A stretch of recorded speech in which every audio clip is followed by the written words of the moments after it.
Excerpt taken from Prayer by John Bunyan.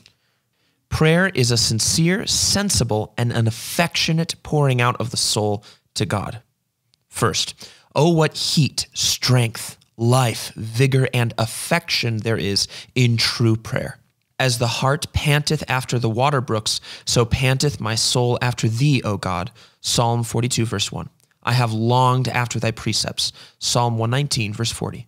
I have longed for thy salvation. Psalm 17, verse 4. My soul longeth, yea, even fainteth for the courts of the Lord. My heart and my flesh crieth out for the living God. Psalm 84, verse 2. My soul breaketh for the longing that it hath unto thy judgments at all times. Psalm 119, verse 20. Oh, what affection is here discovered in prayer. You have the same in Daniel. O Lord, hear. O Lord, forgive. O Lord, hearken and do. Defer not for thine own sake, O my God. Daniel 9, verse 19. Every syllable carries a mighty vehemency in it. This is called the fervent or the working prayer by James. And so again, and being in an agony, he prayed more earnestly. Luke 22, verse 44. He had his affections more and more drawn out after God for his helping hand. Oh, how wide are the most of men with their prayers from this prayer. Alas, the greatest part of men make no conscience at all of the duty. And as for them that do, it is to be feared that many of them are very great strangers to a sincere, sensible, and affectionate pouring out their hearts or souls to God. They content themselves with a little lip labor and bodily exercise, mumbling over a few imaginary prayers. When the affections are indeed engaged in prayer, then the whole man is engaged, and that in such sort that the soul will spend itself, as it were, rather than go without that good desired, even communion and solace with Christ. And hence it is that the saints have spent their strength and lost their lives rather than go without the blessing. All this is too evident by the ignorance, profaneness, and spirit of envy that reign in the hearts of those men that are so hot for the forms and not the power of praying. Few among them know what it is to be born again, to have communion with the Father through the Son, to feel the power of grace sanctifying their hearts. For all their prayers, they still lived cursed, drunken, whorish, and abominable lives, full of malice, envy, deceit, persecuting the dear children of God.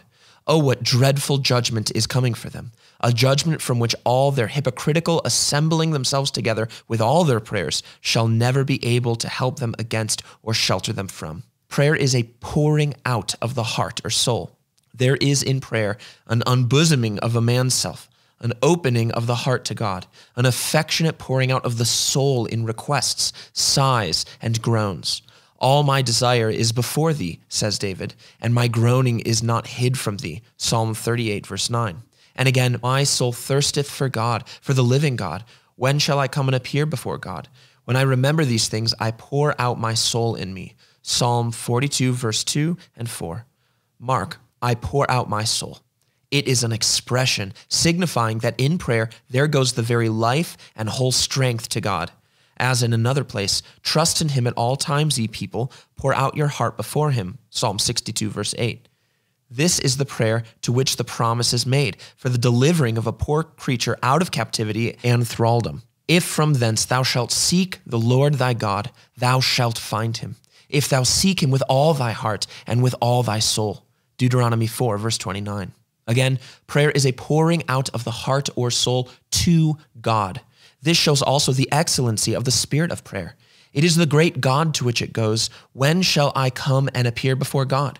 And it argues that the soul that thus prays indeed sees an emptiness in all things under heaven, that in God alone there is rest and satisfaction for the soul. Now she that is a widow, indeed, and desolate, trusteth in God.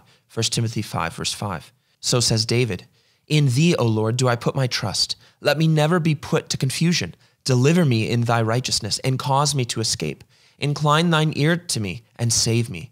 Be thou my strong habitation, whereunto I may continually resort, for thou art my rock and my fortress. Deliver me, O my God, out of the hand of the unrighteous and cruel man. For thou art my hope, O Lord God. Thou art my trust from my youth. Psalm 71, verses 1 through 5. Many speak of God, but right prayer makes God the hope, stay, and all.